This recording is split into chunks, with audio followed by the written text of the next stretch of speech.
उत्पन्न एकादशी मार्ग शीर्ष कर्षण पक्ष। सूत जी बोले, हे सनकादिक ऋषिवरों, यह एकादशी व्रत महात्म्य पांडवों से भगवान श्री कृष्ण जी ने कहा। इस श्रेष्ठ व्रत की विधि पूर्व करने पर मनुष्य अनेक प्रकार के सुखों को पृथ्वी पर भोगने के पश्चात विष्णु लोक की प्राप्ति के श्रेष्ठ पद प्राप्त करते हैं। उसी श्रेष्ठ व्रत के लिए जानने की इच्छा अर्जुन ने भगवान श्री कृष्ण जी से पूछा। हे केशव, हे जनार्दन, इस एकादशी व्रत करने का क्या महात्म्य है और इस व्रत करने का पुण्य प्राप्त होता है, तो इसके करने की क्या विधि है, यह सब विस्तार सहित मुझे कहिए। इस प्रकार अर्जुन द्वारा पूछने पर भगवान श्री कृष्ण चंद्र जी ने कहा, हे अर्जुन, इस व्रत को करने के लिए सर्वप्रथम हेमंत ऋतु काल के महामाघ शीर्ष कृष्ण पक्ष की शुक्ल पक्ष की एकादशी उपयुक्त व्रत प्रारंभ करें।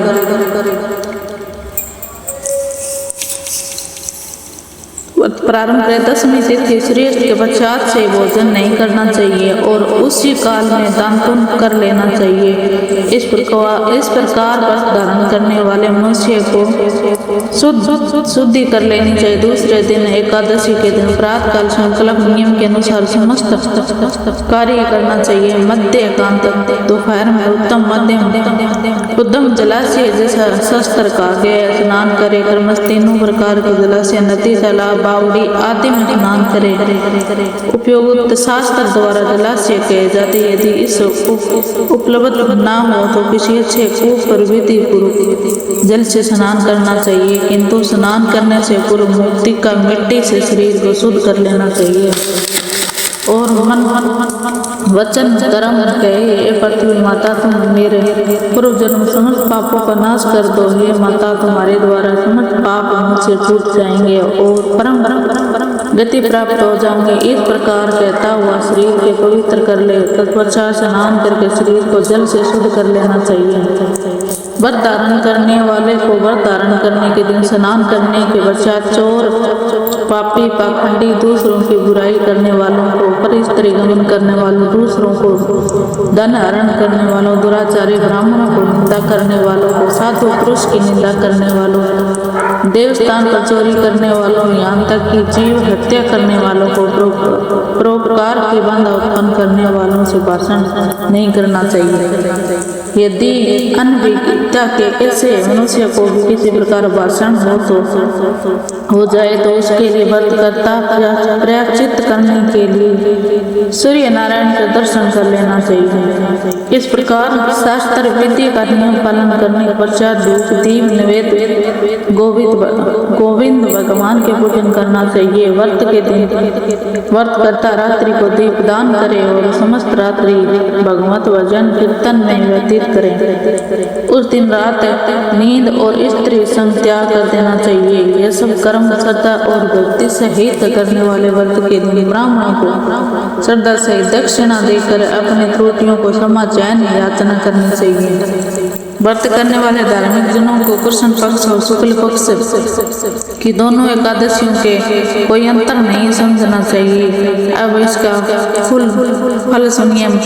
मनुष्य को शंखों द्वारा तीर्थ स्नान एवं दर्शन करने से जो पुण्य मिलता है वह पुण्य व्रत के करने वालों को अर्थात युक्त विधि करने वालों को कुछ प्राप्त होता है। ये विधि पुण्य 16वें भाग में बराबर भी नहीं होता, अर्थात संपूर्ण तीर्थ के दर्शन स्नान पुण्य से 16 गुना अधिक पुण्य एकादशी व्रत करने से प्राप्त होता है। अर्थात जानना चाहिए कि सूर्य ग्रहण दान करने से, कुरुक्षेत्र का स्नान करने से अथवा व्यतिपात योग संक्रांति के दान आदि करने से पुण्य प्राप्त होता है। वह फल इसी व्रत को धारण करने से होता है। जो पुण्य अश्वमेव यज्ञ करने से प्राप्त होता है उसे 100 गुना पुण्य एकादशी व्रत का उपवास करने से प्राप्त होता है। इस एकादशी व्रत करने से जो फल प्राप्त होता है यह सहस्त्र तपस्वियों के 60 वर्ष तक भोजन कराने का प्राप्त होता है। जो पुण्य वेद पाठी विप्रो 1 सहस्त्र को दान करने से मिलता है उसे 10 गुना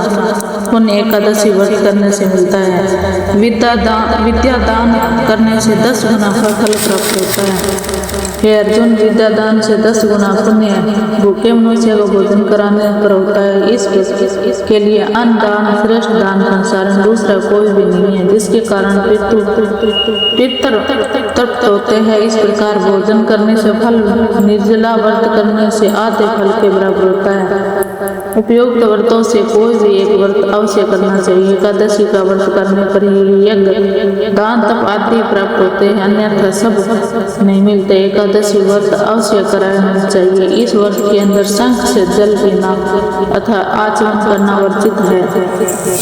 मछली सुअर अन्न है सब एकादशी व्रत का वर्जित होते हैं। श्री कृष्ण जी के द्वारा कहे जाने वाले अर्जुन विनय पूर्वक पूछा, जनार्दन, आपने इस एकादशी के व्रत को अनेक तीर्थों में अनेक दानों पुण्य फल से भी अधिक कहा है, ऐसा क्यों? कृपा विस्तार पूर्वक बताइए। श्री कृष्ण बोले, हे अर्जुन, सतयुग में मूर नाम का एक महाभयंकर दैत्य हुआ था। उस मूर दैत्यों के कारण सभी देवता भयभीत रहते थे और दैत्य इंद्र आदि देवताओं को परास्त करके उनके लोगों पर अपना अधिकार बलपूर्वक कर लिया। अति विकल और दुखी वो इंद्र आदि देवता ने भगवान शंकर से प्रार्थना की, हे महादेव जी, हम लोग मूर दैत्यों के द्वारा दुख को प्राप्त हो मृत्यु लोक में निवास कर रहे हैं, कृपा मुझे अपना दुख उद्धार कीजिए। सब इंद्र के प्रार्थना करने पर उमापति भगवान श्री शंकर जी ने कहा, हे देवेंद्र, आप अपने दुखों को छुटकारा पाने के लिए भगवान विष्णु की शरण में जाइए। इंद्रादि सब देवता भगवान विष्णु के पास क्षीर सागर पर गए। जहाँ वह शयन कर रहे वहाँ देवताओं को सहित इंद्र भगवान विष्णु स्तुति की, हे देवों के देवताओं द्वारा स्तुति करने योग्य आपको बार बार प्रणाम करते हैं। हे मधुसूदन, हे दैत्य सहारी, हे जगन्नाथ, समस्त देवताओं को दैत्य कोप से भयभीत होकर शरण में आए। अतः दया सागर, आप अपनी शरण में गए, रक्षा कीजिए। आप ही सब माता पिता संपूर्ण संसार के रक्षक कारण और करता है। आप ही इस जगत के उत्पन्न करने पालन करता और सहार करता। आप ही ब्रह्म है, आप सृष्टि सुरक्षिता है। आप सर्वव्यापक अंतर्यामी सूर्य चंद्र अग्र हवा यजमान हो। आप ही शरण आए हुए रक्षा करने वालों का हमको इस समय दैत्यों को स्वरूप निकल दिया और सब इस समय मृत्यु लोक में भटक रहे हैं। दीन बंधु, अतः आप हमारी रक्षा कीजिए। हम सब आपकी शरण में आए। श्री विष्णु भगवान ने कहा, हे देवताओं, वह कौन सा दैत्य जिसने देवताओं को दुख दिया है, वह किस स्थान पर रहता है? इस दैत्य सत्य छोड़कर कहाँ? इंद्र ने कहा, मधुसूदन, वहाँ वर्ष नाड़ी जग नाम एक दैत्य था। उसका पुत्र मूर दैत्य हुआ जिसने दोनों देवताओं को कष्ट दिया।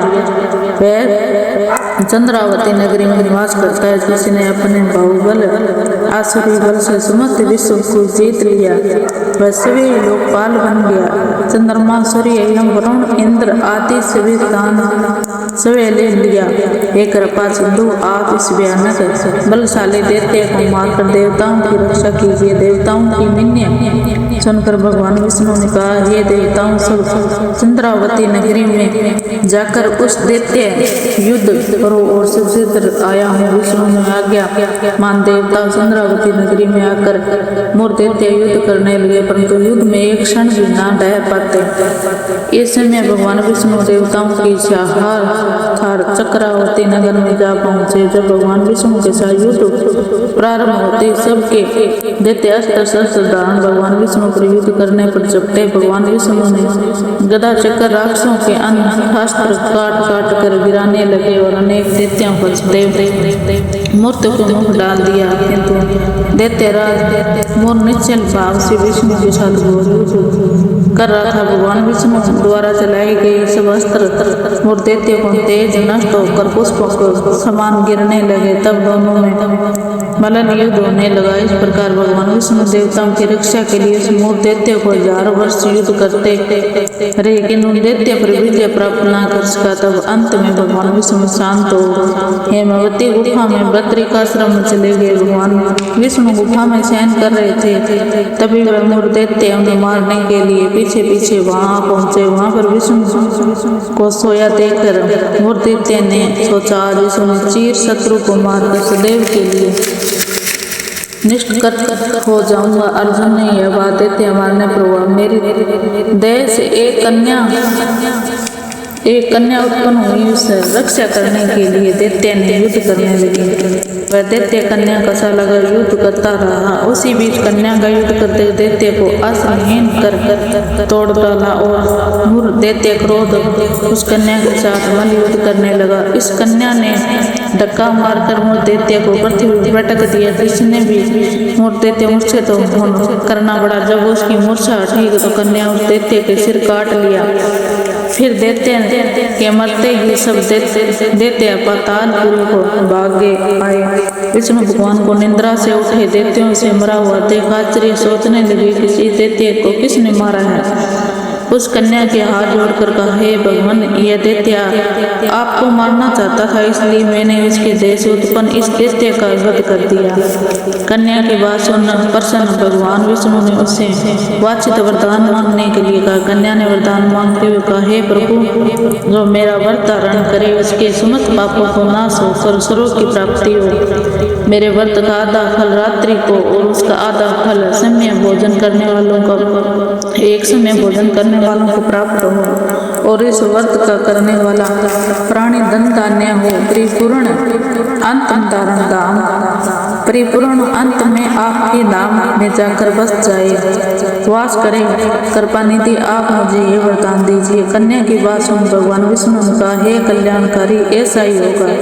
हे कन्या, तू आज एकादशी के दिन उत्पन्न हुई है, इसलिए आज से तेरा नाम उत्पन्ना एकादशी कहा जाएगा।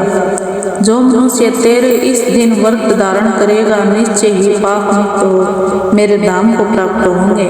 आज से तू मेरे लिए तीज, 8वें, 9वीं और 14 से अधिक प्रिय रहेगी। यह तीर्थों से अधिक तेरे व्रत फल होगा। इस प्रकार वरदान देकर भगवान अंतर ध्यान हो गए। तब वह कन्या वर पाकर अत्यंत प्रसन्न हुई। हे अर्जुन, इसी कारण उत्पन्ना एकादशी का व्रत फल सभी तीर्थों का फल श्रेष्ठ कहा गया है। इस वर्ष के धारण करने वाले शत्रुओं का नाश होता है, विग्रह दूर हो जाता है और सिद्धि की प्राप्ति होती है। अंत में मोक्ष की प्राप्ति हो, विष्णु लोक प्राप्त होता है। इस व्रत करने वाले दोनों पक्षों की एकादशी का भेद नहीं समझना चाहिए। द्वादशी युक्त एकादशी श्रेष्ठ है, जो विष्णु भक्त है वे धन्य है। मार्गशीर्ष कृष्ण पक्ष उत्पन्ना एकादशी का व्रत करने वाले मनुष्य असमेव यज्ञ का फल प्राप्त करता है, और वह इस कथा का मातम्य श्रवण कर विष्णु लोक में वास कर अनेक वर्षों तक सुखों का प्राप्त होते हैं। इस व्रत के चौथाई भाग मातम्य श्रवण करने वालों को भी ब्रह्मा हत्या का पाप से मुक्ति मिलती है। पतित से भाषण करने वाला दोष है। तुलसी दल भक्षण करने से देह की शुद्धि होती है। पारण के आंवले का फल खाने से शुद्धि होती है। यदि कोई भारी संकट आ जाए तो जल से पारण करके भोजन करने को पुण्य भोजन का दोष नहीं रहता।